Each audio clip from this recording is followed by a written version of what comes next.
ஓம் சகனாவவது சகனௌ புனக்து சகவீர்யம் கரவாவகை தேஜஸ்வினாவதீதமஸ்து மா வித்விஷாவகை.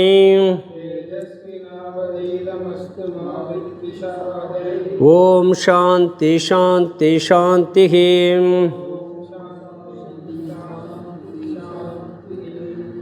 நம ஸ்ரீ சங்கரானந்த குருபாதாம்புஜன்மனே சவிலாச மகாமோக கிராசைக கர்மனே. ஸ்லோகம் 144. தேகேந்திரியாதயோ பாவாம் வீர்யேனாத்பாதிதா கதம் கதம் வா தத்ர சைதன்யம் இத்யுக்தே தே கிமுத்தரம். பக்கம் 130, 6வது அத்தியாயம், 144வது ஸ்லோகம். இதை படிக்கலாம். தேகேந்திரியாதயோ பாவாம் வீர்யேனாத்பாதிதா கதம் கதம் வா தத்ர சைதன்யம் இத்யுக்தே தே கிமுத்தரம்.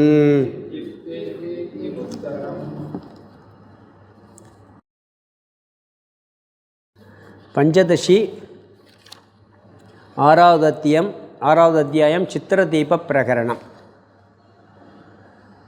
சித்திர உதாரணம் ஆரம்பித்ததுனால இதுக்கு சித்திரதீப பிரகரணம்னு பேர். சித்திர உதாரணம் ஆகாச உதாரணத்தை வச்சு ஆரம்பத்தில் இந்த தத்துவங்கள்லாம் விளக்குனார்.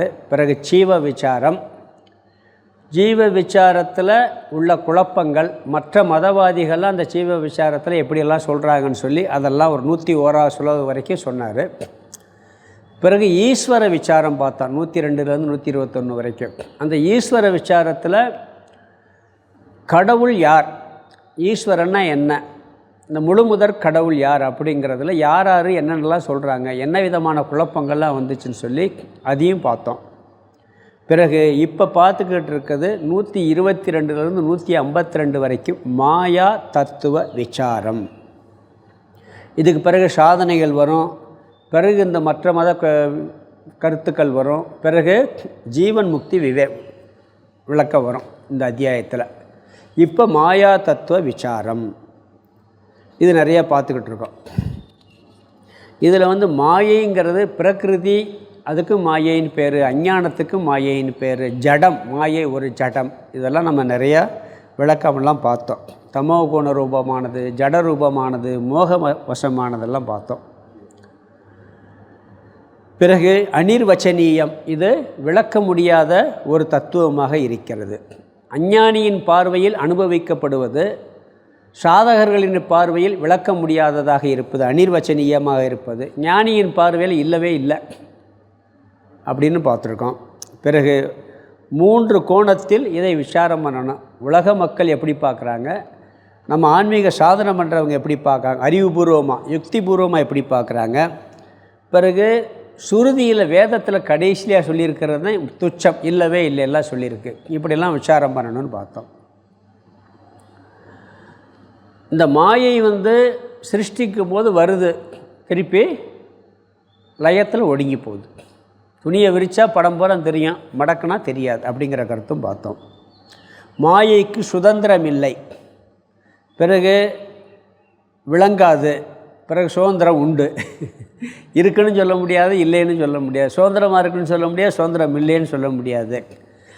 பிறகு சங்கம்னு சொல்ல முடியாது, அசங்கம்னு சொல்ல முடியாது. இப்படி விளக்க முடியாமல் எப்படி இருக்குங்கிறதுக்கெல்லாம் விளக்கம் பார்த்தோம். பிறகு ஆச்சரியம் முடியாது, ஏன்னா செய்ய முடியாத காரியத்தை இந்த மாயை என்ன பண்ணுது, செய்து வைக்கின்றது. அது எப்படி செய்ய முடியாத செய்விக்கிறதுனா அதுதான் அதனுடைய சுபாவம்னார். மாயினுடைய சுபாவம் என்ன, கல்லுக்கு எப்படி கடினத்தன்மை சுபாவமோ, நீருக்கு எப்படி ஓடும் தன்மை சுபாவமோ, நெருப்புக்கு சுடும் தன்மை சுபாவமோ, மாயைக்கு என்ன சுபாவம்? செய்ய முடியாத ஒன்றை செஞ்சு வைக்கிறத சுபாவம் அப்படின்னு சொல்லி சொன்னார். பிறகு இந்த மாயை ஆச்சரியமாக தெரிகிறதில் எப்போ வரைக்கும்னா, இந்த ஈஸ்வரனையும் மாயா தத்துவத்தையும் தெளிவாக தெரிகிறது வரைக்கும் பிறகு அது அவ்வளோதான்ட்டு அமைதியாகி விடுவோம், எல்லாம் முடிஞ்சு போகும்னு சொன்னார். மாயையை பற்றி கேள்வி கேட்டோம்னா அந்த கேள்வி ஒரு லிமிட்டு தான், அதுக்கு மேலே போகாது.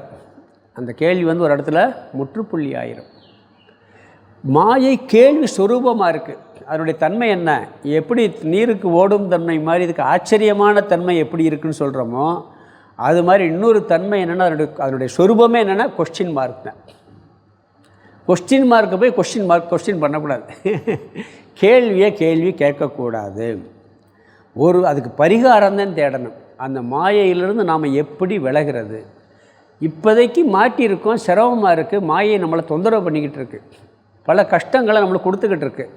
அப்படி கொடுக்கின்ற அந்த கஷ்டத்திலேருந்து நம்ம எப்படி விடுபடுவதுங்கிறத முயற்சி பண்ணணுமே ஒழிய அதை ரொம்ப அளவுக்கு அதிகமாக ஆராய்ச்சி பண்ணால் அங்கே ஒன்றுமே இல்லை அப்படின்னு பார்த்தோம்.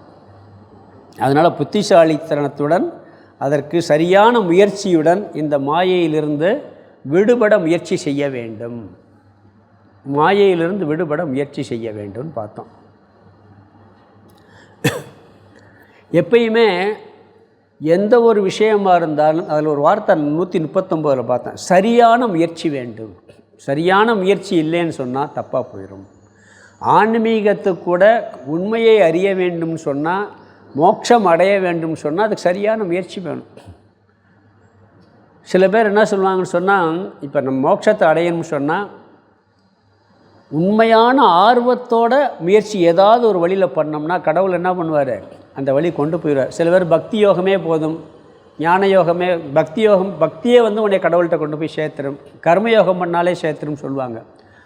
ஆனால் நம்ம முயற்சி அதில் ஆரம்பிச்சிட்டோம்னா அந்த முயற்சி என்ன பண்ணால் ஸ்டெப் பை ஸ்டெப்பாக கொண்டு போய் ஞான யோகத்தில் கொண்டு போய் நம்மளை விட்டுரும். சும்மா ஏனோ தானோன்னு முயற்சி பண்ணோம்னா அது வராது. கடைசியாக ஞான யோகம்தான். நீங்கள் ஒருவேளை ஞான யோகம்தான் மோட்சத்தை தரும் தெரியாமல் கூட முயற்சியை சரியான பாதையில் ஆரம்பிச்சிட்டிங்கன்னா, ஆன்மீக சாதனையில் அந்த எண்ணத்தோடு ஆரம்பித்தோம்னா கொண்டு போய் விட்டுரும். அதனால் ஆரம்பத்தில் சொல்கிறவங்களுக்கு ஏதாவது ஒரு சாதனையை முதல்ல பண்ணு அப்படின்னு சொல்லுவாங்க. அந்த சாதனையை முறையாக பண்ணணும். முறையாக பண்ண அடுத்த சாதனைக்கு அதை கொண்டு போய் விட்டுரு. தெரியாட்டாலும் கூட கொண்டு போயிடும். ஆர்வம் இருக்கணும், முழு முயற்சி இருக்கணும். இந்த முழு முயற்சி இல்லாமல் அறகுறையாக பண்ணோம்னு வச்சுக்கோங்க, எல்லாமே அங்கே என்னாகும்? சரியாக வராது. நிறையா தடவை சொல்லியிருக்கிறேன், எந்த முயற்சி பண்ணாலும் தொடர்ச்சியாக பண்ணணும். இப்போ அபரோக்ஷ அனுபதியோடு அது வந்தது, முகுகு மீண்டும் மீண்டும் மீண்டும் மீண்டும் முயற்சி பண்ணணும், தொடர்ச்சியாக முயற்சி பண்ணணும். அப்படி இல்லைன்னு சொன்னால் அது அடைய முடியாது அப்படிங்கிற கருத்தை பார்த்தோம். பிறகு மாயையை புரிந்து கொள்ளணும்னு நீ உண்மையிலே கேட்டேன்னு சொன்னால் அதுக்கு பதில் என்ன சொல்கிறாருன்னு சொன்னால், இந்த உலக பிரசித்தமான ஒரு மாயை ஒன்று இருக்குது, அதை எல்லோரும் ஏற்றுக்கிறாங்க, பார்க்குறாங்க, ரசிக்கிறாங்க. என்னென்னா இந்திரஜாலம், மேஜிக் ஷோ இருக்குது பார்த்தீங்களா? இது உண்மையிலேன்னு புரிஞ்சுக்கிறதா இல்லையா? உலகத்தில் எல்லா மக்களுக்கும் மேஜிக்கில் காமிக்கிறது உண்மையிலேன்னு தெரியுமா தெரியாதா? ஆனால் எப்படி பண்ணுறான்னு தெரியாது. அது எப்படி பண்ணுறான்னு தெரியாது, ஆனால் உண்மை இல்லைன்னு தெரியும். ஆனால் ரசிக்கிறோமா இல்லையா? அதை எல்லோரும் ஒத்துக்கிறோம். அது மாதிரி இந்த மாயை நீ ஒத்துக்க அப்படிங்கிறார். உலக பிரசித்தமான மாயையை சாதாரண உலக மக்கள் எப்படி ஏற்றுக்கொள்ளுகிறார்களோ அப்படி நீயே இதுவும் அதே தான், அதையும் நீ ஏற்றுக்கொள்ள வேண்டும். அதை ரசிக்கிறோம், உட்கார்றோம், எல்லாம் பண்ணுறோம் அப்படின்னு சொன்னார். மாயை இன்னதுன்னு நிரூபிக்க முடியலை, தெரியலை, ஆனால் பார்க்குறோம், அதில் தான் வாழ்ந்து கொண்டு இருக்கோம். அதனால் அதை இந்திரஜாலம் போல் தான் அதுவும் இருக்குது அப்படின்னு சொல்லி புரிஞ்சுக்கிறோம் நாம் அப்படிங்கிறார். பிறகு இது வரைக்கும் நாம் பார்த்துட்டு அப்புறம் போன கிளாஸில் ஒன்று பார்த்தோம். என்ன பார்த்தோம்னு சொன்னால், அது தெளிவாக நிரூபிக்க முடியாத ஒரு தன்மையாக இருக்குது, நடுவு நிலையில் இருந்து நீ ஆராய்ச்சி பண்ணால் அது தெரிஞ்சுக்கிற முடியும்னார். நம்ம வேதாந்தத்தில் என்ன சொல்லுவாங்கன்னா, எந்த ஒரு தத்துவம், நம்ம தத்துவத்தை பொறுத்தவரையில் நான் நேர பார்த்தாத்தான் ஒத்துக்கிருவேன் அப்படின்னு மட்டும் சொல்கிறதில்ல. சொல்லுவேன், கடவுளை காட்டு, நீ கடவுளை நான் கண்ணு முன்னாடி நின்னாத்தான் நான் ஒத்துக்கிருவேன் அப்படின்னு சொல்கிறது மாதிரி அப்படி மட்டும் நாம் சொல்கிறதில்ல. அனுபவத்தை வேணான்னு சொல்கிறதில்ல, அனுபவ பிரமாணம்னு ஒன்று இருக்குது. அதில் தான் உலகமே வாழ்ந்துக்கிட்டு இருக்கோம். கண்ணில் பார்க்குறோம், காதில் கேட்குறோம், அதில் உலகத்தில் வாழ்ந்துக்கிட்டு இருக்கோம்.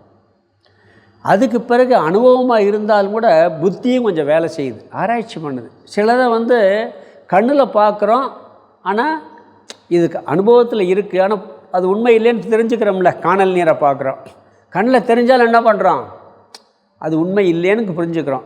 கைத்தில் பாம்பை பார்க்குறோம், கண்ணில் பாம்பாக தெரியுது, பிறகு அறிவு வந்த பிறகு அது பாம்பு இல்லைன்னு தெரிஞ்சுக்கிறோம். பிறகு அதுக்கு பிறகு கயிறை பார்த்தா அது பாம்பு இல்லைன்னு புரிஞ்சு போயிடும். காணல் நீரை பார்த்து காணல் நீர் உண்மையான நீர் இல்லைன்னு தெரிஞ்ச பிறகு கண்ணுக்கு காட்சி தெரிஞ்சாலும் அங்கே என்ன பண்ணுவோம், புத்தியை பயன்படுத்துவோம். அப்போ முதல்ல அனுபவம், பிறகு புத்தி.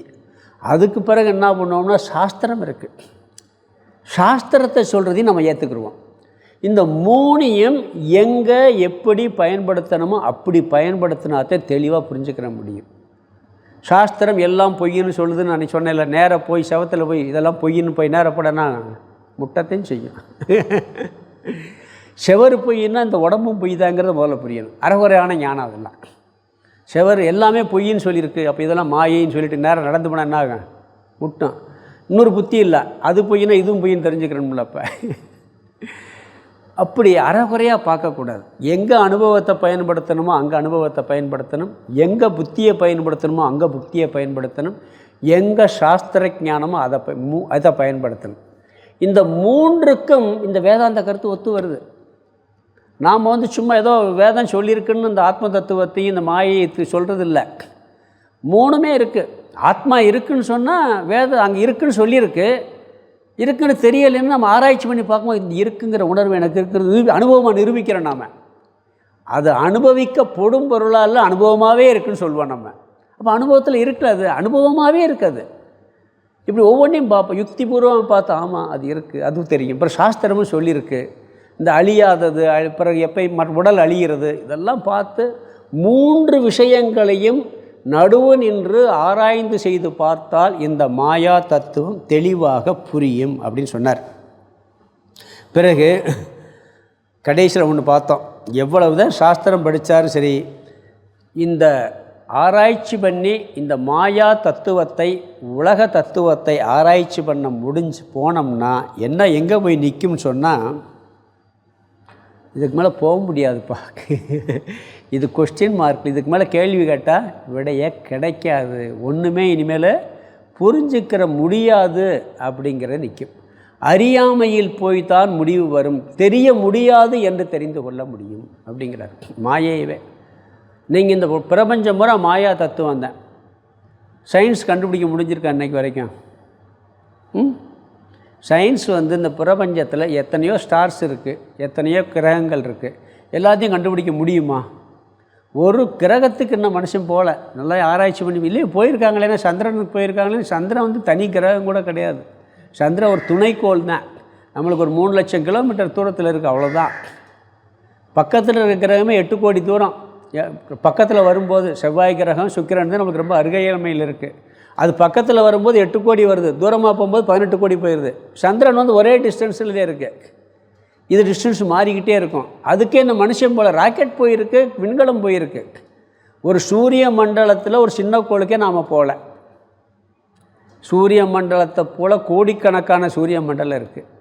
அப்படி கோடிக்கணக்கான சூரிய மண்டலங்கிட்ட கேலக்ஸி நிறையா இருக்குது. இப்படியெல்லாம் சொல்கிறாங்க. என்ன இருக்குது ஏது இருக்குதுன்னு போனால் சரி கண்டுபிடிச்சிட்டேன், அதுக்கு பிறகு என்னப்பா இருக்குது நான் கண்டுபிடிச்சேன், அதுக்கு பிறகு கொஸ்டின் வருமா வராதா? ஸ்பேஸுக்கு ஒரு அளவே இல்லை. அப்போ என்னன்னா அது அவ்வளோதான் தெரியுது. என்ன பண்ணோன்னா இது ஒரு மாயை, ஒரு காட்சிக்கு இருக்குது, இது முடிவே கிடையாது. இந்த நம்ம பிளாக் ஹோல்ஸ்னு ஒன்று சொல்கிறாங்க, அது இன்னும் அதை பற்றி அதுக்குள்ளே போச்சுன்னா எல்லாமே போயிடுதான். நீங்கள் இந்த விண்வெளி ஆராய்ச்சியில் போனீங்கன்னா பிரமிப்பாக இருக்கும். அது உண்மையிலே ரொம்ப நம்மளுக்கு வேதாந்தத்துக்கு வந்தவங்க தெரியும், இதுக்கு மேலே ஒன்றும் கிடையாது, இதை முழுசாக தெரிஞ்சுக்கிற முடியாதுன்னு புரிஞ்சுக்கிடுவான். ஏன்னா உண்மையிலே இல்லை, பொய்யா இருக்குது. அப்படி ஒரு நிலை ஏற்பட்டு விடும் அப்படின்னு சொல்லி பார்த்தோம். இப்போ நம்ம 144வது ஸ்லோகத்துக்கு போகணும். ஏன்னா ஒரு நிலைக்கு மேலே அங்கே ஃபுல் ஸ்டாப் தான், அறியாமை. இதுக்கு மேலே ஒன்றும் பண்ண முடியும், கேள்வி கேட்டுக்கிட்டே போக முடியுமே ஒழிய பதிலே கிடைக்கான்னு தெரிஞ்சுக்கிற முடியும். இங்கே என்ன சொல்கிறாருன்னா, ஓர் அளவுக்குத்தான் போக முடியும் அப்படிங்கிறதுக்கு ஒரு உதாரணம் சொல்கிறார். நாமளே ஒரு உதாரணம் பொதுவாக பார்க்கலாம். இந்த சட்டை எப்படி வந்துச்சு நான் கேட்குறேன். இந்த சட்டை எப்படி வந்துச்சு? துணியிலேருந்து சட்டை தைச்சோம் அப்படி தானே சொல்லுவோம். பதில் சொல்ல முடியுமா முடியாதா? சட்டை எப்படி வந்துச்சு? கடையில் துணி வாங்கினேன், தச்சு போட்டுக்கிட்டேன். துணியிலேருந்து சட்டை. துணி எப்படி வந்துச்சு? நூல் நெஞ்சாங்க, அதில் துணி வந்துச்சு. நூல்லேருந்து துணி வந்துச்சு. நூல் எப்படி வந்துச்சு? பஞ்சிலேருந்து வந்துச்சு. பஞ்சு எப்படி வந்துச்சு? பூமியிலேருந்து வந்துச்சு. பூமி எப்படி வந்துச்சு? என்ன பண்ணுவீங்க? நம்மளுக்கு அவ்வளோதான். சயின்ஸ் என்னென்ன சொல்லுவான்? சூரியன்லேருந்து வந்துச்சுன்னு ஒரு வார்த்தை சொல்லுவான். சூரியன் எங்கேருந்து வந்துச்சு? என்ன கொஸ்டின் இருக்கு? அதுக்கு மேலே கேட்க முடியுமா? இந்த பூமி எப்படி வந்துச்சுன்னு கேட்கலாம். சூரியன்லேருந்து. சூரியன் எப்படி வந்துச்சுன்னா பஞ்சபூதத்தில். பஞ்சபூதம் எப்படி வந்துச்சு? நாம் அங்கே தான் மாயின்னு ஒன்று சொல்லிவிட்றோம். மாயை. அதுக்கு மேலே என்ன? மாயை எப்படி வந்துச்சு? ஏதாவது ஒன்று சொல்கிறீங்கன்னு வச்சுக்கோங்க, அதுக்கடுத்து ஒரு கொஸ்டின் பண்ண முடியாதா? மாயை எப்படி வந்துச்சுன்னு கேட்டால் இதிலேருந்து வந்துச்சு. அது எப்படி வந்துச்சு? அதுக்கு ஒரு பதில் சொல்கிறீங்க. அது எப்படி வந்துச்சு? போய்கிட்டே இருக்கும். அப்போ அங்கே முற்றுப்புள்ளி. அதுக்கு மேலே ஒரு படிக்கு மேலே விசாரம் பண்ணி. இது கர்மா தியரிலே உண்டு. அதை மட்டும் இல்லை, நீங்கள் கர்மாவும் மாயை தான். ஏன் எனக்கு இவ்வளோ கஷ்டம் வருது? ஏதோ பூர்வ ஜென்மத்தில் செஞ்ச பாவம். அந்த ஜென்மத்தில் ஏன் பாவம் பண்ணேன்? அதுக்கு முன்னாடி ஜென்மம். சரி, என் முதல் ஜென்மம் எனக்கு எப்படி வந்துச்சு? இந்த ஜென்மம் பிறக்கிறதுக்கு பூர்வ ஜென்ம காரணம். முதல் ஜென்மம் எனக்கு எப்படி வந்துச்சு? இப்போ ஒவ்வொரு ஜென்மத்துக்கு என்ன சொல்கிறோம்? பாப புண்ணியத்தினுடைய விளைவு இந்த ஜென்மம்னு சொல்கிறோம். அப்படி தானே சொல்கிறோம். பிறக்கிறதுக்கு காரணம் என்ன? ஏற்கனவே செஞ்ச பாவ புண்ணியம். முதல் பிறக்கும்போது எந்த பாவ புண்ணியத்தை வச்சு பிறந்தேன்? நல்லா யோசிச்சு பாருங்கள். ஃபஸ்ட்டு பிறவி எடுக்கும்போது எந்த பாவ புண்ணியத்தை வச்சு பிறக்கிறேன்? எறும்பாக கூட பிறக்குது. சொல்கிறோம் பாவம் அதிகமாக பிறந்தா, பாவம் அதிகமாக இருந்தால் எறும்பு மற்ற ஜீவராசியாக பிறப்போம். புண்ணியம் அதிகமாக இருந்தால் தேவர்களாக பிறப்போம். பாவ புண்ணியம் ஈக்குவலாக இருந்தால் மனுஷ பிறவி பிறப்போம்னு சொல்கிறோம். இது பெரிய பொய் தெரியுமா? மேலோட்டமாக விவகாரத்தில் கரெக்டு. கொஸ்டின் பண்ணிட்டீங்கன்னா அங்கே ஆன்சர் கிடையாது. முதல் ஜென்மம் எந்த பாவ புண்ணியத்தின் அடிப்படையில் பிறந்தது? முதல் ஜென்மம்னே ஒன்று இல்லை, ஒரு சர்க்கிள். எப்போ வந்துச்சுன்னு தெரியாது, ஆனால் முடிவு உண்டு இதுக்கு. ஏன்னா முதல்ல ஆரம்பம் தெரியாது. பிரளயத்தில் எல்லாம் ஒடுங்கிறோம், அதெல்லாம் ஸ்டாக் இருக்குங்கிறாரு. திருப்பி வரும்போது தோன்றும். அது எப்படி வருதுன்னு சொல்ல முடியாது.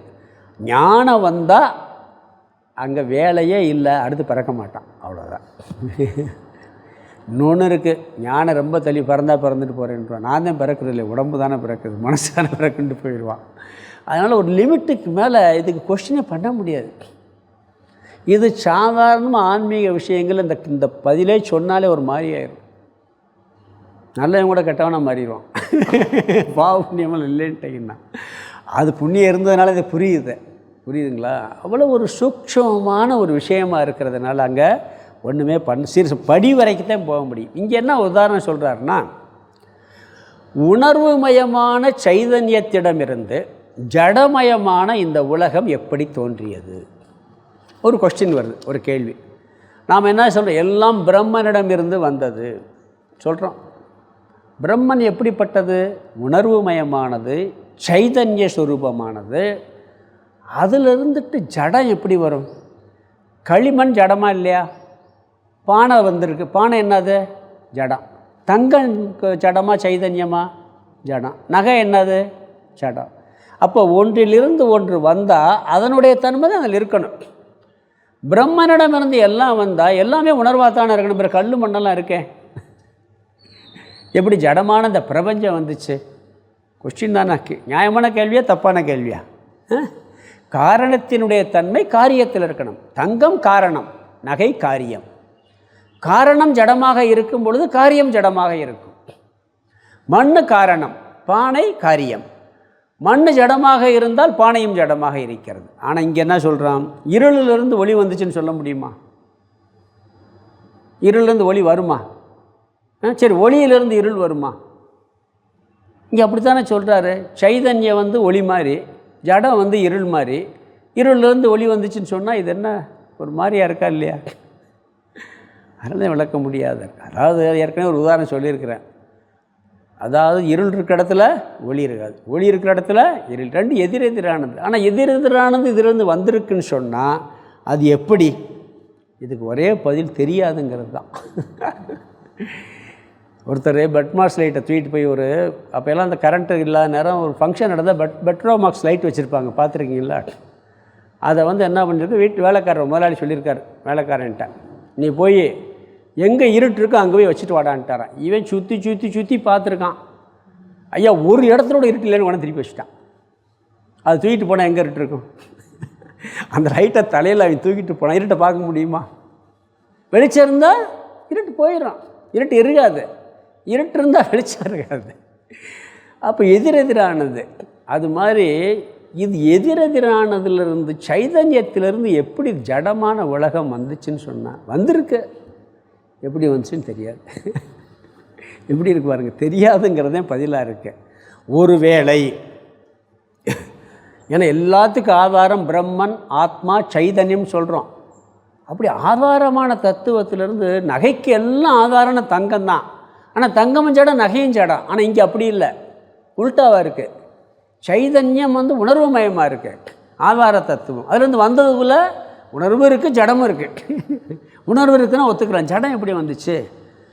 சரி, ஜடமான ஏதாவது ஒன்றுலேருந்து உணர்வு வந்திருக்கான்னா அதுவும் சொல்ல முடியாது. சில பேர் இந்த முதல்ல சொன்னாங்களா, அந்த உடலில் எப்படி உணர்வு வந்துச்சுன்னு ஒரு கண்டுபிடிக்கிறதுக்கு முன்னாடி சில உடல் கூறுகள்லாம் சேர்ந்தால் அதில் உணர்வு அதுவாக கிரியேட் ஆகிடும் அப்படின்னு முதல்ல ஆராய்ச்சி பண்ணி சொல்லியிருக்காங்க சயின்டிஸ்ட். இந்த உடம்புல எப்படி உணர்வு தத்துவம் வருதுன்னா சில கூறுகள் சேரும் பொழுது உணர்வு கிரியேட் ஆகுதுன்னு சொன்னாங்களாம். இப்போ இல்லைன்னு ஒத்துக்கிட்டாங்களாம். அது தெரியலைன்ட்டாங்களாம். இப்போ எங்களுக்கு எப்படின்னு தெரியலை அப்படின்ட்டாங்களாம். அதுக்கு உதாரணம் கூட முன்னாடி சொல்லுவாங்க. இப்போ வெத்தலை என்ன அது கலரு? பச்சை கலரு. வெத்தலை பச்சை கலரு, சுண்ணாம்பு வெள்ளை கலரு, பாக்கு ப்ரௌன் கலர், மூணு சேர்ந்தால் நல்லா சிவப்பாயிருதே. அதில் இல்லாத கலர் எப்படி இதில் கிரியேட் ஆகுது? அது மாதிரி இல்லாத உணர்வு தத்துவம் ஒரு கூறுகள் சேரும் பொழுது வந்துருச்சுன்னு சொல்லி ஒரு சொன்னாங்க. இப்போ இல்லை, அது பொய், அது அப்படி வராது அப்படிங்கிறத ஒத்துக்கிட்டாங்கன்னு சொல்கிறாங்க. இதை சயின்ஸ் ஆராய்ச்சி பண்ணுற சில கேள்வி. இப்போ எப்படி எந்த அளவுக்கு சயின்ஸ் போயிருக்குன்னு தெரியலை, இதெல்லாம் முன்னாடி. அப்போ சேதனத்திலிருந்து இது எல்லாம் வந்துச்சுன்னா ஒரு கேள்வி வருகிறது. உலகம் ரெண்டாக பிரிக்கிறோம். உணர்வும் இருக்குது, ஜட தத்துவம் ரெண்டுமே இருக்குது. கல் மண்ணெல்லாம் ஜடம், ஆனால் உடல் என்ன இருக்குது? உணர்வு மயமாக இருக்கிறது. ஆனால் உண்மையிலே உடல் என்னது? ஜடம்தான். மனசும் ஜடம்தான். ஆனால் இதில் உணர்வு வந்திருக்கே, எப்படி வந்துச்சுன்னு சொன்னால் அதுக்கு பதில் சொல்ல முடியாது. காரணம் ஒளியும் இருளும் போல் இருக்குது, எதிரெதிர் தான் வந்துருச்சு. உடல் பஞ்சபூதமான ஜடமான உலகத்திலேருந்து வந்துச்சு, ரைட்டாக. அதில் உணர்வு எப்படி வந்துச்சுன்னா அங்கே தான் கொஸ்டின் மார்க் வருது. உணர்வு தத்திலிருந்து இந்த ஜடமான உடல் எப்படி அப்படின்னு சொல்ல முடியலை. இரண்டுக்குமே பதில் இல்லை. இங்கே என்ன சொல்கிறாருன்னா அதுக்கு உதாரணம் சொல்கிறார். முதல் வரையில் முதல் பகுதியில் தேக இந்திரியாதயோ, தேக இந்திரியாதயோ, தேகம் இந்திரியம் முதலான பாவா வஸ்துக்கள். தேகம் இந்திரியங்கள் முதலானேன்னா தேகம் இந்திரியங்கள் மனம் புத்தி சித்தம் எல்லாம் சேர்த்துக்குங்க. இதெல்லாம் ஜடமானது, சேதனை. இவை அனைத்தும் பார்த்தா சேதனமாக இருக்குது. நம்ம உணர்வு சேதனமாக தானே இருக்கோம், பார்க்குது கேட்குது எல்லாம் செய்கிறோம், சேதனமாக இருக்கிறது. அதனால தான் என்ன பண்ணுறோம், குளிர் வெப்பத்தெல்லாம் உணர்ந்துக்கிறோம். உணர்வு இல்லாட்டி உணர முடியுமா? குளிர் வெப்பம். யாராவது திட்டினா என்ன பண்ணுவான்? கோவம் வருதா வரலைங்களா? கோவம் வரலாட்டி என்ன சொல்லுவான்? நீ என்ன ஜடமாடான்னு கேட்போம். கோவம் வரலைன்னா என்ன கேட்போம்? நீ என்ன ஜடமா அப்படின்னு கேட்போம். அதே மாதிரி ரோஷம் வந்துடும். ரோஷம் இல்லாத என்ன பார்ப்பான்? அவன் கல் மாதிரி மண் மாதிரிப்பான், அவனுக்கு ஒரு ரோஷம் கிடையாது. அப்போ அதெல்லாம் வருதில்லை நம்மளுக்கு. அந்த உணர்வு இருக்கிறதுனால தானே வருது. இந்த உணர்வு தத்துவமான உயிர் தத்துவம் எப்படி வந்ததுன்னா அது கொஞ்சம் சொல்கிறாரு.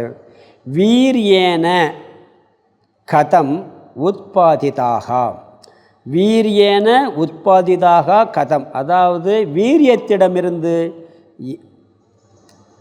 படைக்கப்பட்டது எப்படி, அதாவது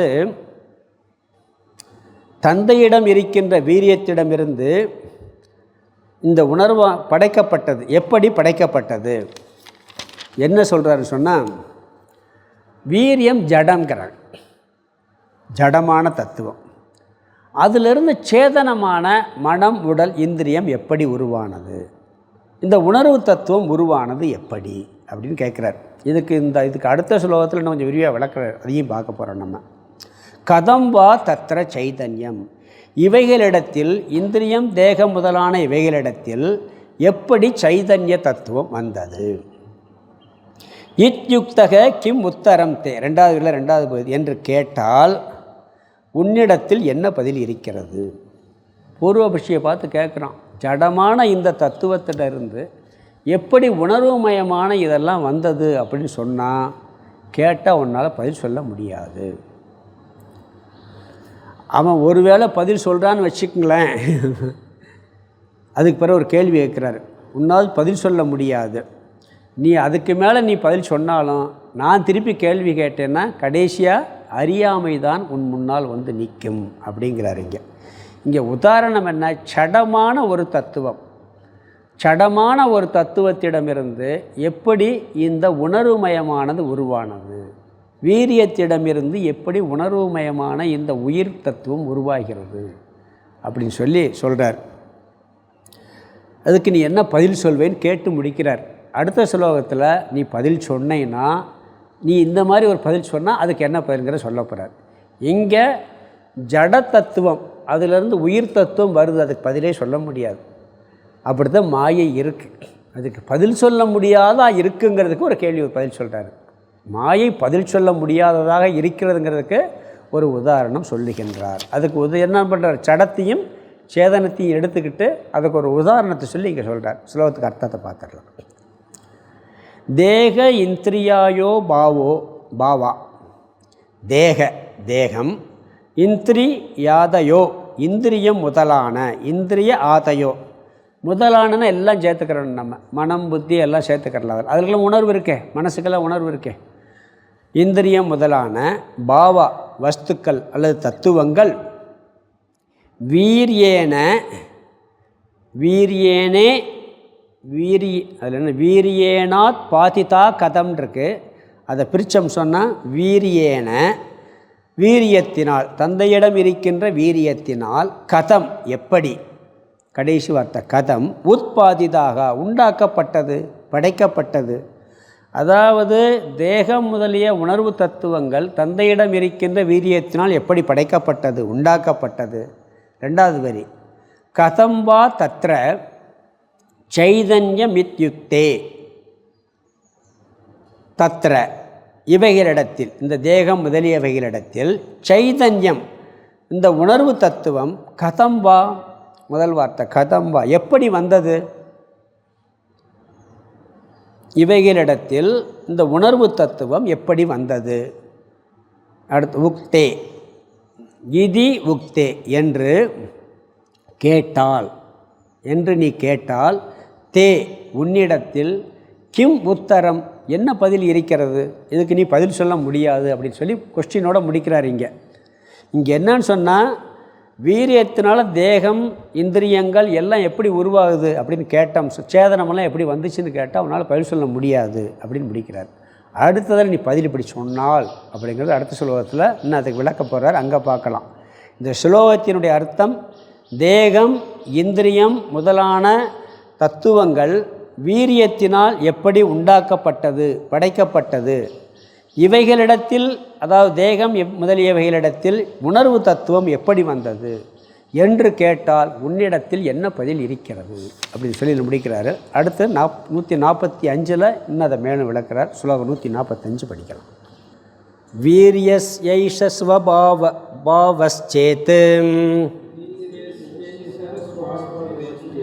கதம் தத்விதிதம் த்வயாம் அன்வயவ்யதிரேகௌ யௌ பக்னௌ தௌ வந்த்யவீர்யதக வீரியஸ்யைஷ ஸ்வபாவஸ்சேத் கதம் தத்விதிதம் த்வயாம் அன்வயவ்யதிரேகௌ யௌ பக்னௌ தௌ வந்த்யவீர்யதக.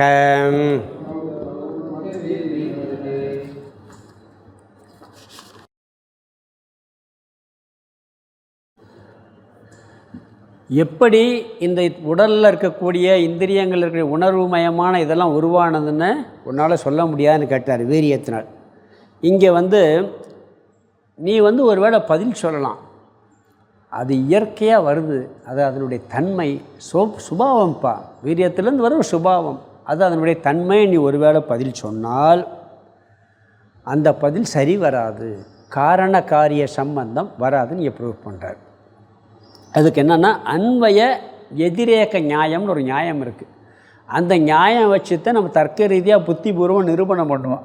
அந்த எதுனாலும் சாஸ்திரத்தில் ஒரு நியாயம் வச்சுருக்கோம், அந்த நியாயத்துப்படி பார்த்தா அது சரியாக வராதுன்னு சொல்கிறார்.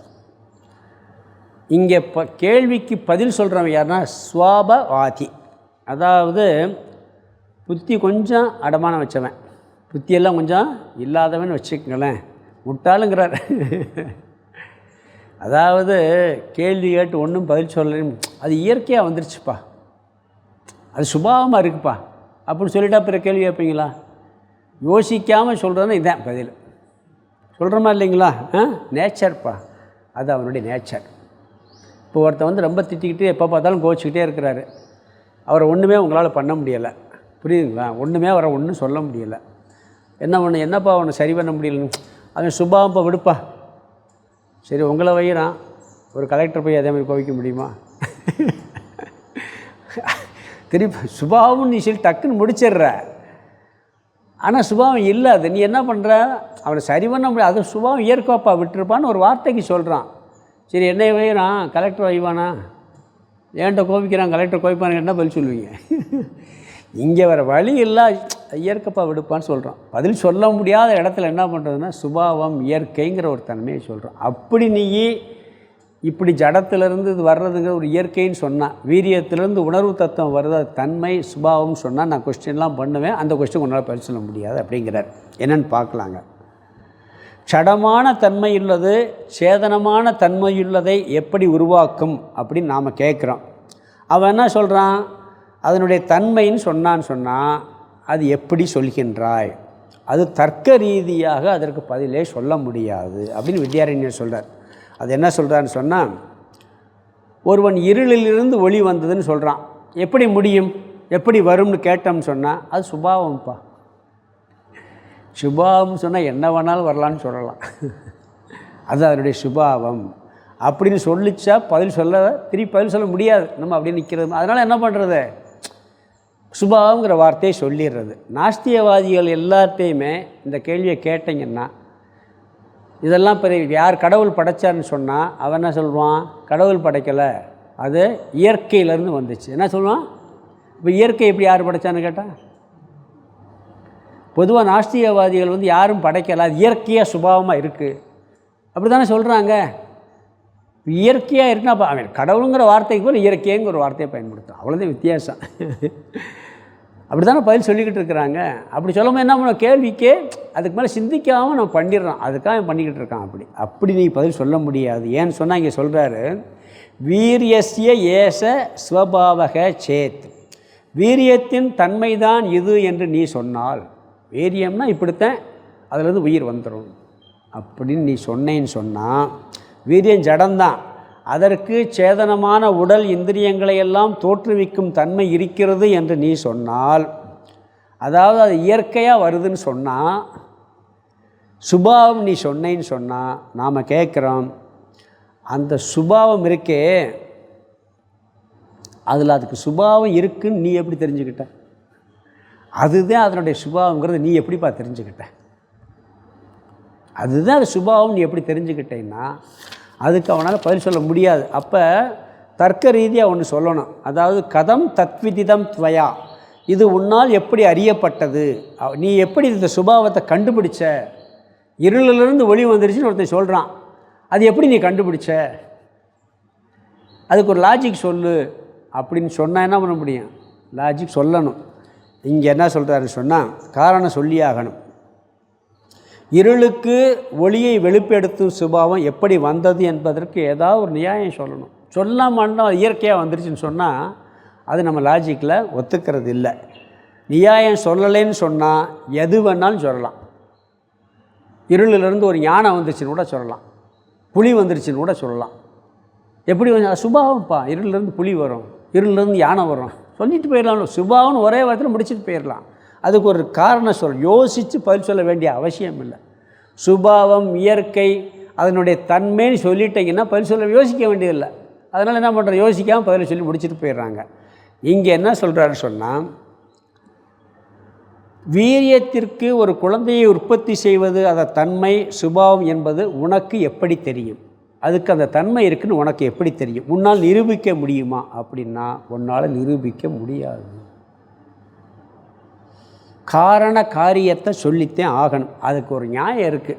அது ஒரு அன்வய வெதிரேக நியாயம்னு தர்க்கத்தில் சொல்லுவாங்க. எதாக இருந்தாலும் இந்த காரண காரியத்தை சொல்லணும்னு சொன்னால் இதை சொன்னாத்தான் நிரூபிக்கணும். இது ஒரு பெரிய விளக்கம் இருக்குது. நம்ம பஞ்சதசிலே முன்னாடி பார்த்துருக்கோம். எனக்கு இந்த அபரோக்ஷ அனுபவத்தில் வந்துச்சான்னு தெரியல. பஞ்சதசியில் இதுக்கு விளக்கமெல்லாம் நிறையா பார்த்துருக்கோம். அன்வய வெதிரேக நியாயம்னு ஒரு நியாயம் இருக்குது. அதாவது காரணகாரிய சம்பந்தம். அது இருந்தால் இது இருக்கும், அது இல்லைன்னா அது இருக்காது. இப்படி ஒரு லாஜிக் இருக்குது. இப்போ ஒன்றும் இல்லை, சூரியன் இருந்தால் ஒளி இருக்கும், சூரியன் இல்லை என்றால் ஒளி இருக்காது. ஒளி எப்படி வந்தது? சூரியன் இருப்பதால் ஒளி இருக்கிறது. சூரியன் இல்லை என்றால் ஒளி இருப்பதில்லை. அப்போ ஒளிக்கு காரணம் என்ன? சூரியன். சொல்கிறோமா இல்லையா? இது அன்வய எதிரேக. அப்படி ஒரு லாஜிக் சொல்லணும். அப்படி சொல்லாமல் சொல்ல முடியும். இந்த லாஜிக்கு இந்த இடத்துல பொருந்தாதுங்கிறார். இந்த வீரியம்ங்கிற இடத்துல பொருந்தாது அப்படிங்கிறார்.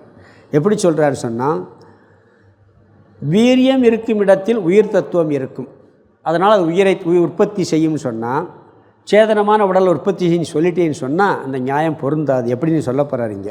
அன்வய எதிரேக கவ் அன்வயமும் எதிரேகமும் தௌ பக்ன உடைந்துவிடும், அழிந்துவிடும்.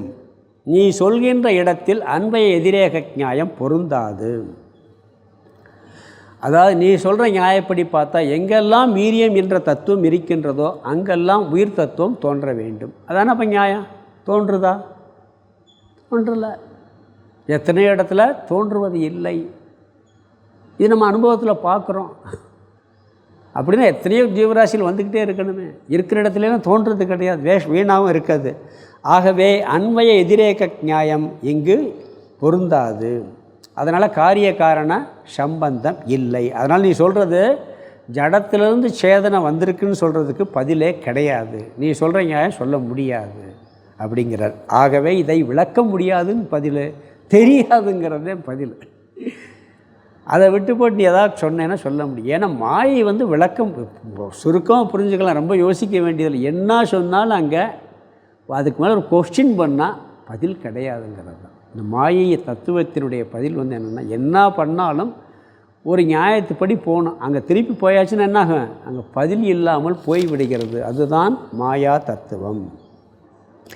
எங்கெங்கு வீரியம் இல்லதோ அங்கங்கே தேகம் ஏற்படுகிறது என்ற அன்வயத்தாலும், இது அன்வயம், அது இருந்தால் அது இருக்கும், அது இல்லைன்னா அது இருக்காது அப்படிங்கிறது எதிரேகம். இதை அப்படி பார்க்க முடியலையே. பல சமயங்களில் தேகத்தை உண்டு பண்ணுறது இல்லையே. பல சமயங்கள் தேகம் உண்டு பண்ணுறது இல்லையே. சில சமயங்களில் உண்டாகுது, சில சமயம் உண்டாகிறது இல்லை. இது அனுபவத்தில் பார்க்குறோமே. அப்போ நீ சொல்கிற காரணகாரிய சம்பந்தம் அடிபட்டு போகும். ஆகவே இதற்கு பதில் இல்லை என்பது தான் பதில். எப்படியோ வந்திருக்கு, அவ்வளோதான். இன்னும் அது அடுத்த சுலோகத்தில் ரொம்ப விரிவாக விளக்குறார். அங்கே பார்த்தீங்கன்னா இன்னும் 2 சுலோகத்தில் ரொம்ப அழகாக விளக்கி கொண்டு போகிறார். நம்ம அங்கே பார்க்கலாம். எளிமையான சுலோகம் தான், சுலோகத்துக்கு அர்த்தம் சொல்லிடுறேன். வீரியஸ் ஏஷ ஸ்வபாவச்சேத் ஏஷ வீரியஸ்ய ஏஷ, ஏஷன்னா இது, வீரியஸ்ய வீரியத்தினுடைய ஸ்வபாவ சேத் கதம், அதை பிரித்தோம்னா இது வீரியத்தினுடைய ஸ்வபாவக தன்மை என்று சேத் நீ சொன்னால், கூறினால், சேத்தனை சொன்னால், நீங்கிறத சேர்த்துக்கணும். இது வீரியத்தினுடைய சுபாவம் என்று நீ சொன்னால், துவயா உன்னால், இந்த கடைசி வார் துவயா தத் விதிதம், துவயா உன்னால், கதம் தத் விதிதம் துவயான் இருக்கு. துவயான்னா உன்னால், கதம் எப்படி, விதிதம் கண்டுபிடிக்கப்பட்டது, தத்துனா அது, இது உன்னால் எப்படி கண்டுபிடிக்கப்பட்டது, அறியப்பட்டது. அதனுடைய தன்மை அங்கே இருக்குங்கிறது நீ எப்படி சொல்கிற? அதுக்கு ஒரு ஏதாவது காரணம் சொல்லணும்ல. நீ தன்மைன்னு பொதுவாக முடிச்ச தன்மை எப்படி நீ சொல்லு, அதுக்கு ஒரு காரணம் சொல்லணும்னா சொல்ல முடியாது. ஏன்னு சொன்னால் பல இடங்களில் பந்திய வீரியதக, அது கடைசி வார்த்தை ரெண்டாவது, பந்திய வீரியதகன்னா வீரியம் பலனில்லாமல் போகிறதால், பல இடங்களில் வீரியம் பலனில்லாமல் போகிறதால். முதல் வார்த்தை அன்வய எதிரேகவ் யவ், அன்வயமும் எதிரேகமும் தவ் பக்னவ் தவ், தவ் பக்னவ் அடிபட்டு போகும், அழிந்துவிடும். இந்த அன்வய எதிரேக நியாயங்கிறது ஒரு நியாயம் இருக்குது. இதில் 2-3 நியாயமெல்லாம் நம்ம இந்த தர்க்க ரீதியாக சொல்லுவோம். உன்னை நிரூபிக்கிறதுக்கு இந்த நியாயம் கட்டாயம் பயன்படுத்தணும். இது விளக்கம் பெருசாக போகும். பொதுவாக புரிஞ்சுக்குங்க. ஒன்று இருந்தால் அது வரும், ஒன்று இல்லைன்னா அது வராது. நம்ம சிம்பிளாக சூரிய உதவி வச்சுக்கலாம். சூரியன் இருந்தால் ஒளி வரும், சூரியன் இல்லை என்றால் ஒளி வராது. இல்லை அப்படி தானே பகல்லாம் பொதுவாக. அது மாதிரி அது இருந்தால் இது வரும், அது இல்லைன்னா வரும். இருந்தால் வராமல் இருக்கே, இருந்தால் உயிர் வரணும்னா எல்லா இதுக்கும் வர்றது இல்லையே அப்படிங்கிறத உதாரணம் சொல்கிறார். அதன் தன்மை என்று சொன்னால் அதுவும் சரி வராது. காரணம் காரண காரியம் சொல்ல முடியாது. அன்வய எதிரேகம் பொருந்தி வராது. வீரியம் பயனற்று போவதை பார்க்கின்றோம் அப்படி சொல்கிறாரு. அடுத்து 146வது ஸ்லோகம் படிக்கலாம். ந ஜானாமி கிமப்யேதத் இத்யந்தே சரணம் தவ அதயேவ மகாந்தோ அஸ்யஹ பிரவதந்தீந்திர ஜாலதாம். ந ஜானாமி கிமப்யேதத் இத்யந்தே சரணம் தவ அதயேவ மகாந்தோ அஸ்யஹ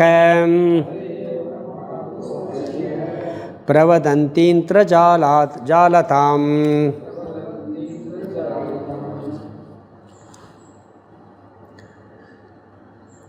நாம் எல்லாம் பெரிய தத்துவத்தையெல்லாம் படித்து முடித்த பிறகு சொல்கிற வார்த்தை என்ன தெரியுமா? எனக்கு ஒன்றும் தெரியாதுங்கிற வார்த்தை தான். அதுதான் இங்கே சொல்கிறார். ந ஜானாமி கிமபி ஏதத், எதுவுமே எனக்கு தெரியாது, எந்த ஒன்றையும் அறியவில்லை. நல்லா படித்து முடித்தவங்க சொல்கிற வார்த்தை இதுங்கிறது. எல்லாம் கடைசியில் போனால் என்ன கொஸ்டினில் போய் நிற்கும்னா, ஒன்றும் பதில் சொல்ல முடியாது, நான் ஒன்றையும் அறியவில்லை, எனக்கு தெரியாதுன்னு சொல்ல முடியும். ஒரு லிமிட் வரைக்கும் பதில் சொல்லுவாங்க யாராக இருந்தாலும். அதுக்கு மேலே என்ன பதில் வரும்? தெரியலப்பா, ஒன்றுமே பதில் சொல்ல முடியாதுன்னு சொல்லும். ஒரு இடத்துல பார்த்தா எதை அறிந்தால் வேறொன்றையும் அறியவில்லைன்னு சொல்லியிருக்கு. பிரம்மத்தை அறிந்தால் வேறொன்றையும் அறியவில்லை. அப்படி பிரம்மத்தை அறிஞ்சவன் எல்லாத்தையும் உண்மையிலே அறிஞ்சவன் ஆகிறான். ஆனால் அவன் சொல்கிற வார்த்தை என்ன வார்த்தை? நான் ஒன்றையும் அறியவில்லைங்கிற வார்த்தை சொல்கிறான். எந்த அடிப்படையில் சொல்கிறான்னு சொன்னால், இந்த பிரபஞ்சத்தின் அடிப்படையில் எல்லாத்தையும் தெரிஞ்சுக்கிற முடியவே முடியாது. கடல் நீரை தெரிஞ்சாச்சுன்னு சொன்னால் எல்லா நீரும் இப்படித்தான் தெரிஞ்சுக்கிறோம். அங்கே இருக்க நீர் இங்கே இருக்க போய் நேராக பார்த்து தெரிஞ்சுக்கிற முடியுமா? தெரிஞ்சுக்கவே முடியாது. அது இந்த உலகத்தில் எனக்கு எல்லாம் தெரியுன்னு எவன் சொல்கிறானோ அவனுக்கு உண்மையிலே ஒன்றும் தெரியலேன்னு அர்த்தம்.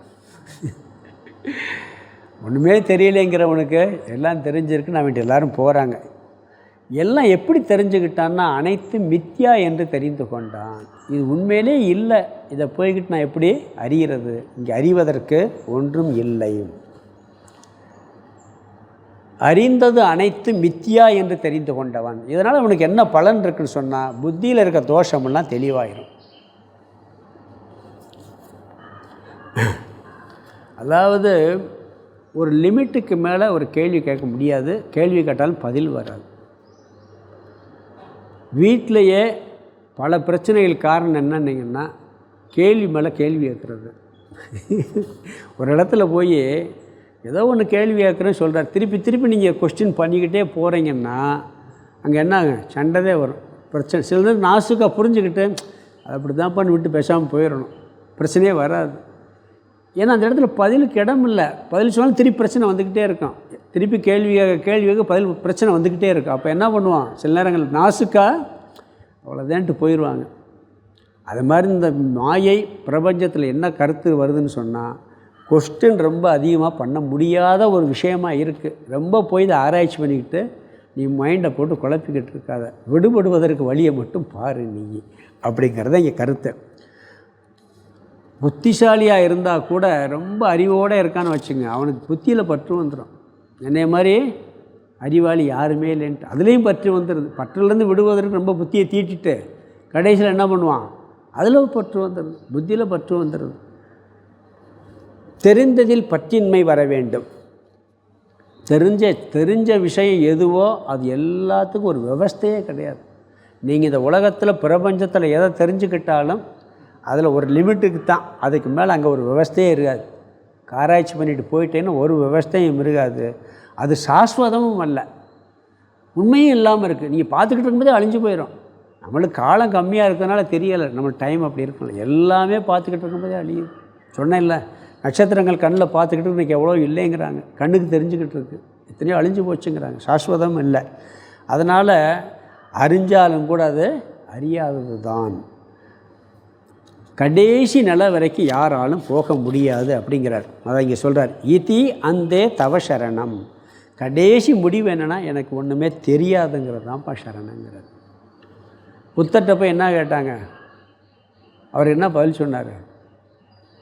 புத்தர்கிட்ட பிரம்மத்தை போய் தெரிஞ்சுக்கிட்டீங்களா, இல்லை கடவுள்னா எல்லாம் கேள்வி கேட்டாங்க, பதிலே சொல்லலை. ஏன் சொல்லலைன்னா, சொல்ல முடியாது, அமைதியாக இருந்துட்டார். அதனால தான் பல மதங்கள் உருவாயிடுச்சு. அவர் அமைதியாக இருந்ததுனால அதுக்கு அர்த்தம் இப்படி இருக்குமோ அப்படி இருக்குமோன்னு நிறையா மதம் உருவானதுக்கு காரணமே அதுதான். இறுதி என்னென்ன தெரியாது, அவ்வளோதான். தெரிஞ்சுக்கிற முடியவும் முடியாது, அப்படித்தான் இருக்குது. இதுதான் கடைசி சரணம்ங்கிறார். அறியாமை தான் இந்த விஷயத்தில், விவகார விஷயத்தில், மாயை விஷயத்தில் தெரிஞ்சுக்கிற முடியாதுங்கிறது முடிவான நிலை. அறிய முடியாது, எனக்கு தெரியாதுங்கிறது சரணம்ங்கிறார். அங்கே அதுவே சரணம், முடிவான நிலை அப்படிங்கிறார். அங்கே என்ன ஆகும்னா, பேச்செல்லாம் குறைஞ்சி போய் அவன் அமைதியாகி விடுகின்றான். இதி அந்தே தவ சரணம். எனக்கு தெரியாது என்பதே முடிவான சரணம்.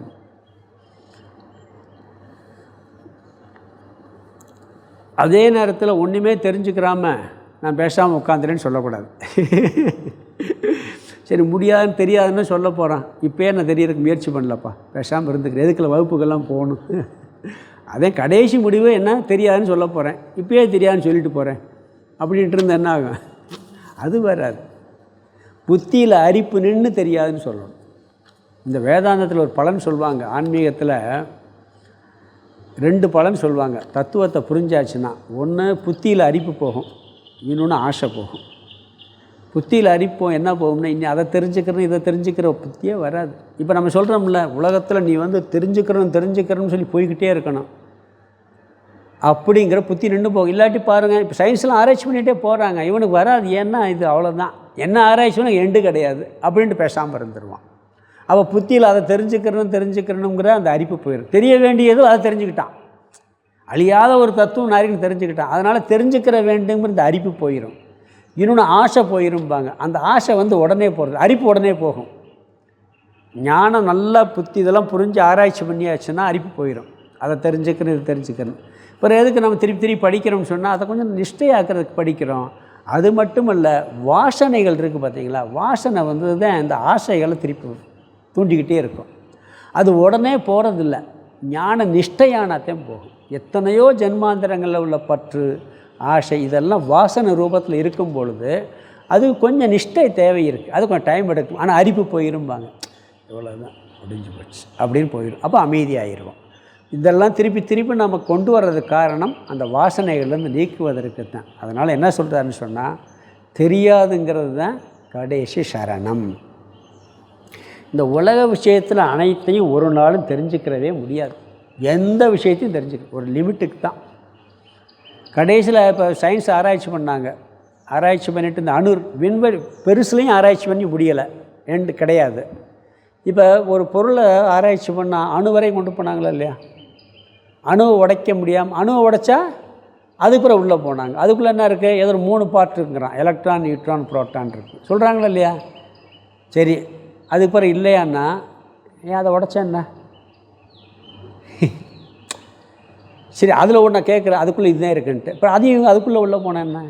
சின்னதுங்கிறதுக்கு ஒரு லிமிட்டு கிடையாது, பெருசுக்கு லிமிட்டு கிடையாது, போய்கிட்டே இருக்கலாம். ஒரு இல்லை டைம் இருக்குது. நம்ம கால அளவு பார்த்தீங்கன்னா இமைப்பொழுதும் சொல்லுவோம். அதை நம்மளால் புரிஞ்சுக்கிற அளவு.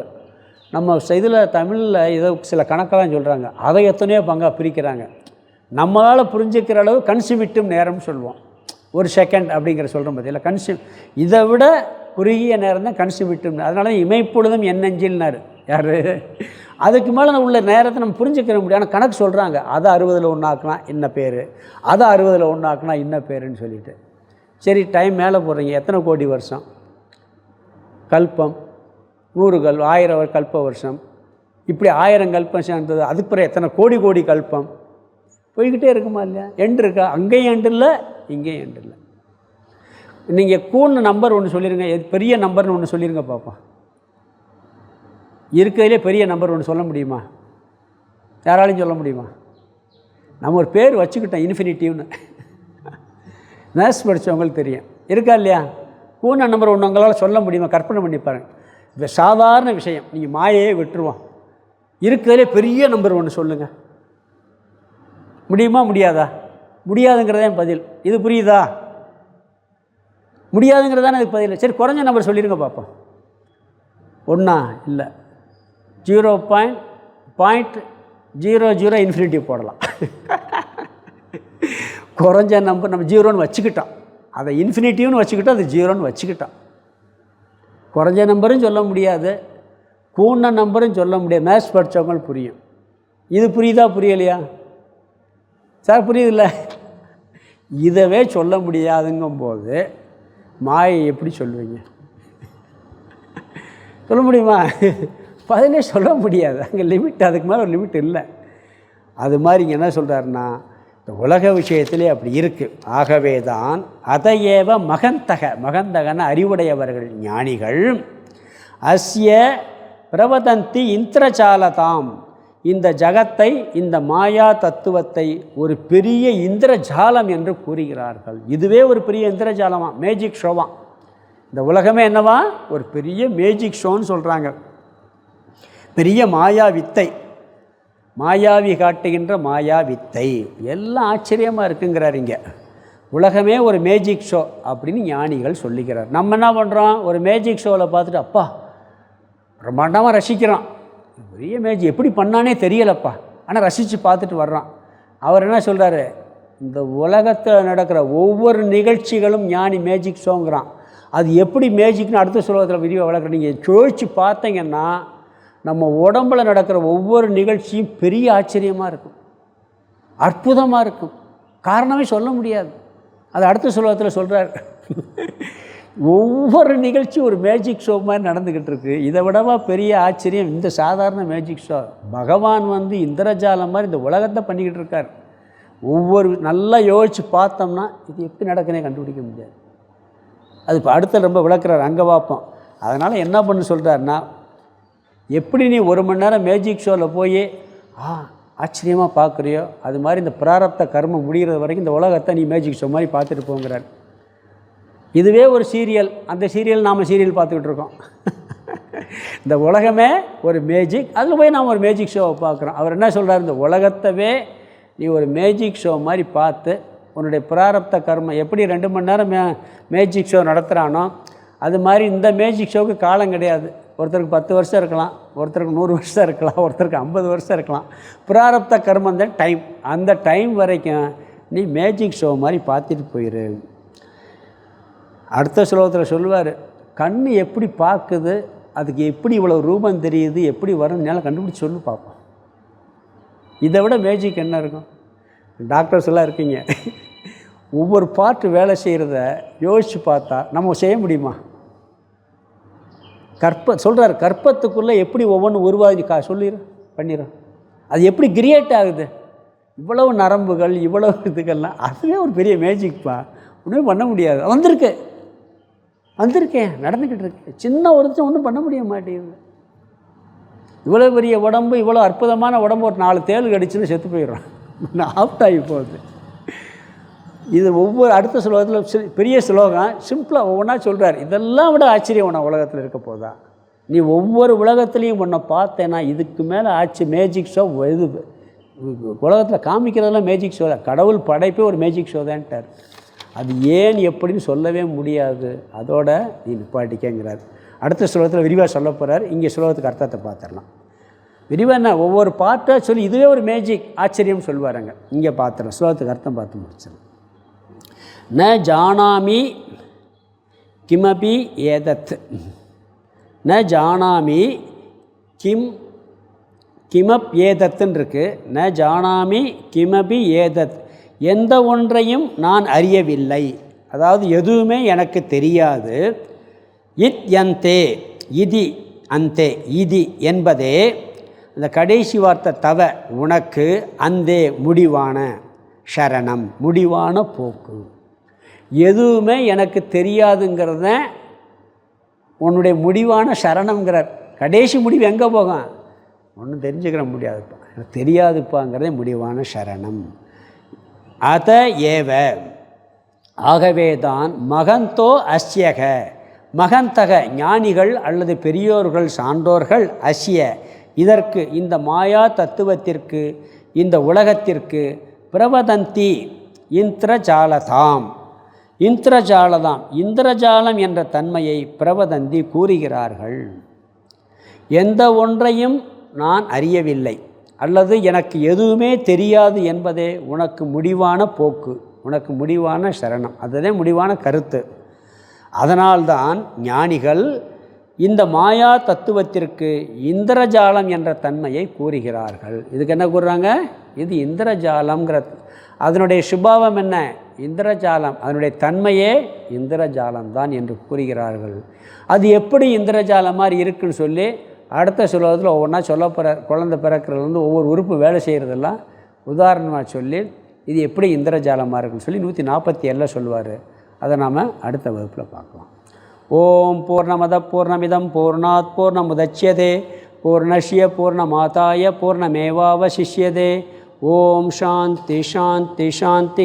ஹரி ஓம் ஆதிகுருநாத சுவாமிக்கு ஜெய்.